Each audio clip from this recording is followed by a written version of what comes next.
Hi hello welcome back to my channel. నేను మీ Harshini. So అక్కడ ఎవరో దూరంగా నించుంది ఎవరు అనుకుంటున్నారా? ఎవరు కాదండి, అది మీ హర్షినేనే. మొన్న వరంగల్కి మేము అమ్మ చెక్కిన బొమ్మ ప్లే వేయటానికి వెళ్ళాం కదండి.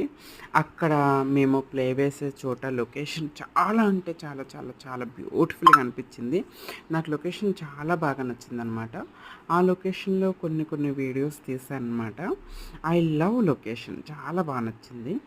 ఆ లొకేషన్లో ఇలా వీడియో తీశాను స్లో మోషన్లో. బట్ అంత బాగా రాలేదు. బట్ వీడియో ఎలాగో తీశాను కదా, వేస్ట్ చేయటం ఎందుకు. సో యూట్యూబ్లో అన్నా పోస్ట్ చేద్దాం మెమరీగా. అలా ఆ షూట్కి వెళ్ళినప్పుడు, ఆ ప్లే వేయడానికి వెళ్ళినప్పుడు అలా మెమరీగా ఉంటుంది అని చెప్పేసి యూట్యూబ్లో పోస్ట్ చేస్తున్నా. గ్యాలరీ ఫుల్ అయిపోయింది. గ్యాలరీలో అలా ఉంచుకుందాము అంటే, అందుకనే యూట్యూబ్లో పోస్ట్ చేసి గ్యాలరీలో తీసేయచ్చు అన్నట్టుగా యూట్యూబ్లో పోస్ట్ చేస్తున్నాను అనమాట. This is slow motion video. నాకైతే నచ్చింది. మరి మీకు ఎలా అనిపించిందో చూడండి. యావరేజ్ అనిపించింది. లొకేషన్ మాత్రం చాలా అంటే చాలా బాగా నచ్చింది ఫ్రెండ్స్. వరంగల్ వెళ్తే లొకేషన్ చూడటానికి మాత్రం మంచి బ్యూటిఫుల్గా అనిపిస్తుంది. I love it. So thanks for watching. Please subscribe my channel. Thank you.